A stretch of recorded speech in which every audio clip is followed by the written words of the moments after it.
I'm not sure if you can see that or not, but I'm going to go out and test my Solo Stove today. It's been raining pretty much non-stop for the past 2 days. It's going to rain on and off all day today and tomorrow.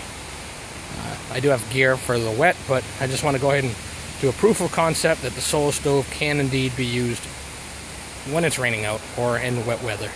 So let's go for a walk. Here, as you can see, the leaves have changed. Currently it's not raining actually, but as you can see from the clouds, it's definitely threatening to rain. This is not where I'll be going. I'm about 10 minutes away from where I want to be, on yet another one of these little chain ponds here. But hopefully the rain will hold out at least until I get there. If not, well, then I'll throw the poncho on and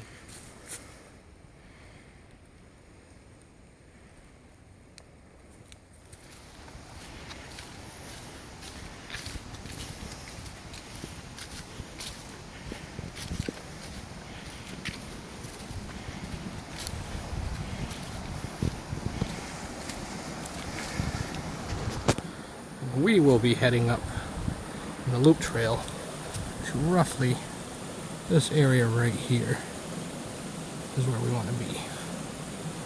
Nice little area to look out, but kind of wanted to come and check out the pond because it's been very dry lately. Last time I came down here a couple of weeks ago, this was just a trickle. As you can see, it looks quite nice now. Nice little pool there. Probably should have brought my rod.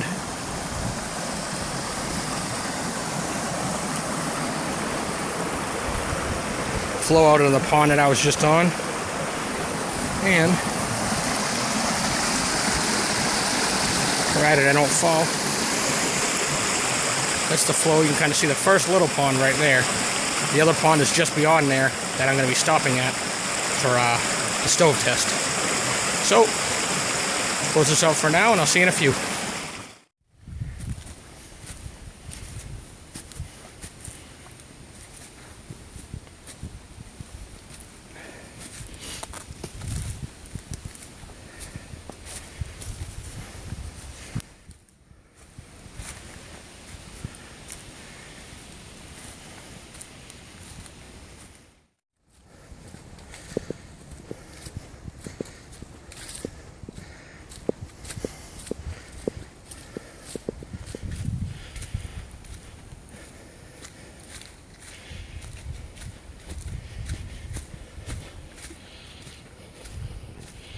And here we are, beautiful Rocky Pond Meadow. Sorry, Rocky Meadow Pond. One of the beaver dams right there, or beaver lodges rather. The beaver dam is actually located right over around the side of those trees. Beaver tree.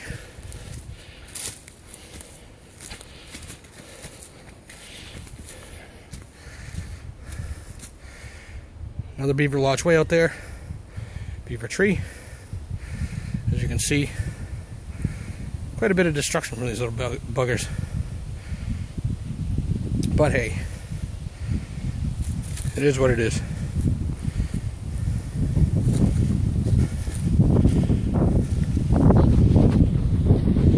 Okay, so what I'm going to do, see if I can locate a nice little area to put a tarp up. Get under the rain, get out from under the rain, and go from there. As you can see, it's not the ideal setup, but I don't plan on being here for too long. The rain is coming from back behind the poncho, or the mist, whatever it is right now. So that's actually going to keep me fairly dry, give me a good workplace, and I kind of centered off that rock right there because I want a place to sit.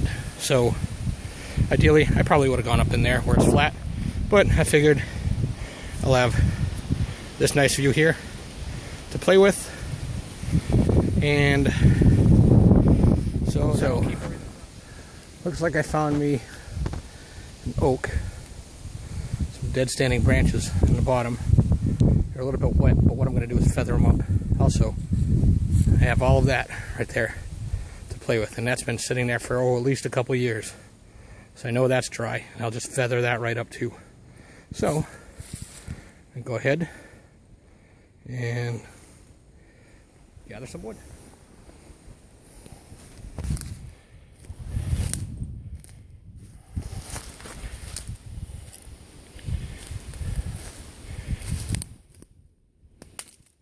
Oh yeah, see how brittle that is, and it's very dry in the middle too. I don't know if you can see that or not, but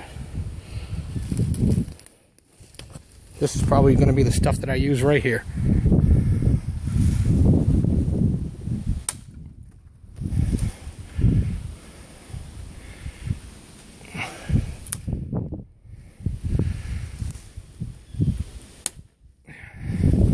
That right there, all I need. Quick note, this is the only tool that I have today. That's all I took out in there. My Swiss Army knife, that's all. Does have that little cool little saying on there though. I don't know if you can see that or not. Doesn't want to focus. Here we go. But that's it. That's my only tool today. Okay, so we'll see how it goes. Those first branches I got off the oak tree, not good. They were actually wet all the way through. So what I did was I just decided that I'm just going to go with the that dead down tree. That stuff is really brittle and dry on the inside. So this is what I process out of those sticks right here. That right there is going to be my kindling. That right there is going to be my fuel. So what I'm going to do is now is I'm just going to feather stick them out. Take about 5 minutes or so. I'll be right back and I'll get that stove started up. Okay, so what I did is I removed the bark on most of it. The little stuff feels fairly dry, and with the thing that I used to start it up, that should be okay. If not, then I'll just go ahead and feather them out. That's the fuel right there. Most of that's pretty dry. A little bit of it's kind of damp, but with the gasifier stove, it has a tendency to dry everything out real fast. So I'm going to kind of hope for the best on that one. So give me a second, and I'll go ahead and set the stove up, and I'll walk you through it. So for those of you who may not have seen or heard of the Solo Stove before, this is essentially what it is. This right here is my pot. So I have my folding spork. This right here is my go-to lighter stuff. What that is, those Coughlin compressed fuel bars. These things light almost anywhere. I take these all the time with me. This is what I use to light. That's why I'm not overly concerned about that being a little bit damp. So go ahead and turn this over. Stove out. And that right there is the stove. The little ring right there turns around just like that. And that's pretty much it. And what you do is I light the fuel bar, put it in there, take that stuff, put it in there, let it start burning, then burn that stuff. So I'm going to go ahead and start the stove, so just give me 1 second, and I'll be right back. So there's that little fuel bar going right now. Go ahead and start adding some of this stuff in there. Some of the smaller stuff first.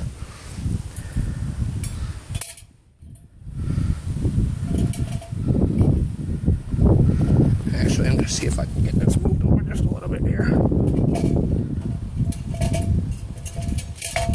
More in the middle. There we go. Alright.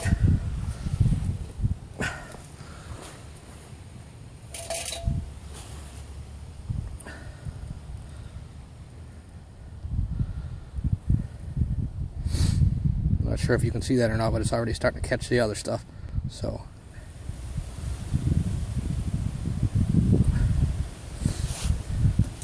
what I can even do is put the pot on now.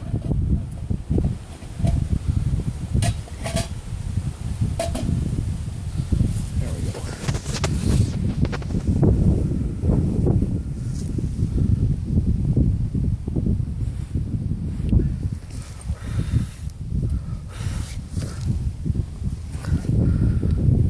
See it, but a little bit of flame going in there. Might take a little bit. Get it going. There you go. Alright, so I'm going to pause this for a few and come back. Not sure if you can see that or not, but the wood apparently lied to me. It looks pretty dry. And clearly it's not. That's alright, it's still burning just fine. Just wanted to point that out. As you can see, I'm kind of into the wood that I stripped, so probably getting pretty close to boiling. Let's take a look here.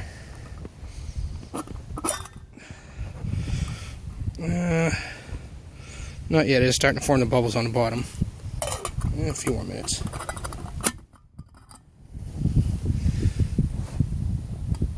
I don't know if you can see that clip on the top, but as you can see, it kind of slides freely. What you do is you slide it and it locks up. It kind of makes it a little bit more convenient. But back in a few. I had a little bit of a mishap where I accidentally knocked the pot over, so I actually had to refill it with water.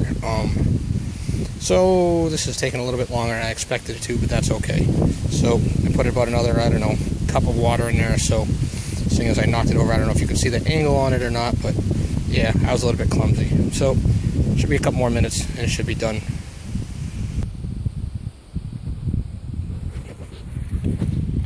So as you can see, the water's probably about done. Yeah.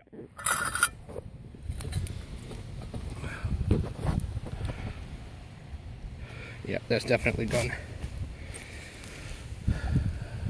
Make sure that these few that fell out don't start a fire, even though it's been raining for 2 days.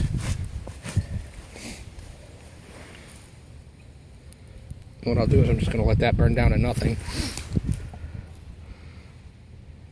Pour that into there.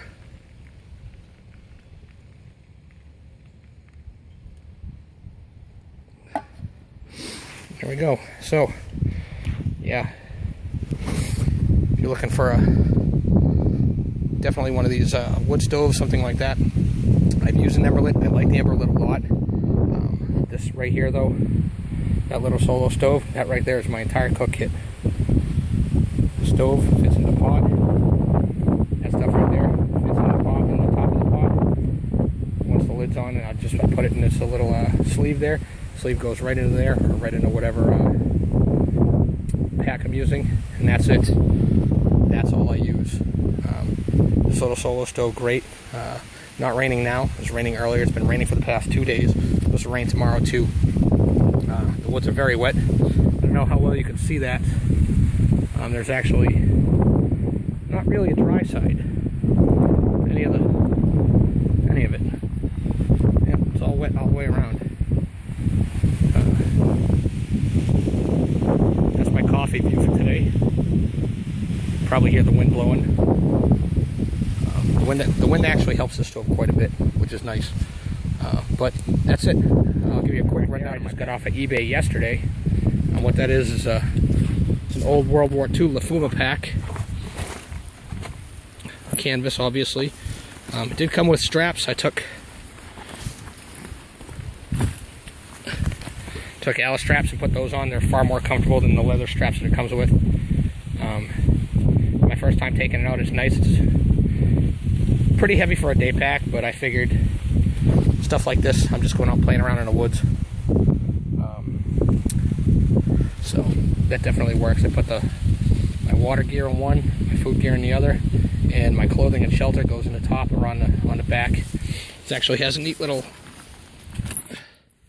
strap leather system right there that I put the poncho through those loops, tie it down through there, so I could actually do poncho there, something else there, to have double loops if I really wanted to, but it's fine with just the poncho. So, and inside there I just have a wool shirt, gloves, hat, socks, my food bag. It's one of the, I think it's Frost River lunch bags or something. Sit pad, water purification stuff, canteen, binoculars, pack, and poncho. And that's pretty much all I pack. It's about all I pack for a day pack. And then I have my hat, and I got this waxed duck unlimited coat. I think it's a Barber jacket, 12 bucks off of eBay. So that's it, folks. Thanks for coming out. Appreciate it. Y'all have yourself a wonderful day.